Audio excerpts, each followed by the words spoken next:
All right, you asked for it. So, here's the craziest thing that ever happened to me.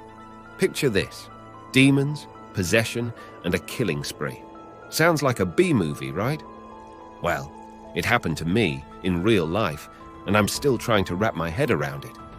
It all started on a regular Tuesday night. I was just chilling at home, binge-watching some random show, when suddenly I felt this weird chill creeping up my spine. At first, I thought it was just the AC acting up, but then things got seriously messed up. Out of nowhere, I started hearing these voices in my head, whispering dark secrets and twisted thoughts. I thought I was losing my mind, but oh boy, it was way worse than that. Turns out, I was being possessed by some demonic force. Yeah, I know, it sounds like something out of a bad horror flick, but I swear on my grandma's cookies, it happened. The next thing I knew, I was no longer in control of my own body. I was just a spectator, forced to watch in horror as I went on this insane killing spree.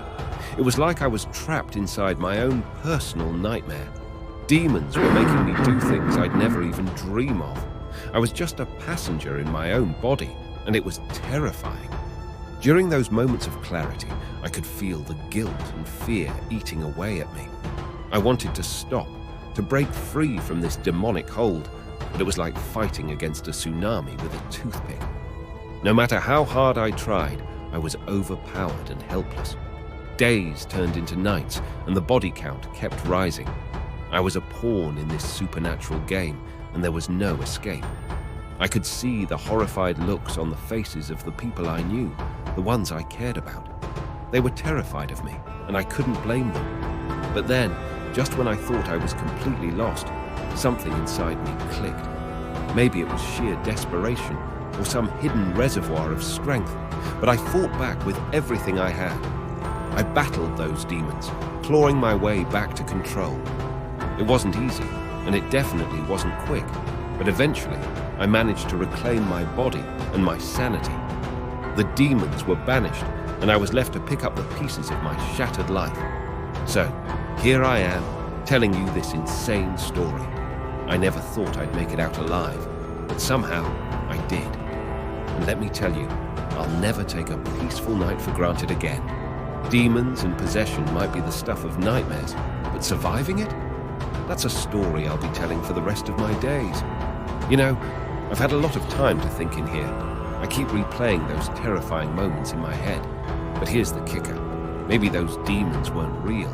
Maybe they were just figments of my messed up, sick mind. It's a crazy thought, right? Or maybe it's the only way my brain can make sense of the madness. The shrink they sent to talk to me keeps saying it was all in my head, that I was never possessed, that I'm just a regular guy who lost it. And I want to believe him. I really do. But there are nights when I wake up in a cold sweat, haunted by those whispers, those dark urges that pushed me over the edge. I guess I'll never know the truth. Maybe that's the real punishment here. Not the bars or the guards, but the uncertainty, the gnawing doubt that I might be a monster after all. It's enough to drive anyone insane. But hey, at least I've got plenty of time to figure it out in this cozy little cell of mine. Who knows? Maybe one day they'll find the answers buried in my mind, or maybe I'll rot away wondering if I was ever truly possessed or just a victim of my own twisted imagination. Life's funny that way, isn't it?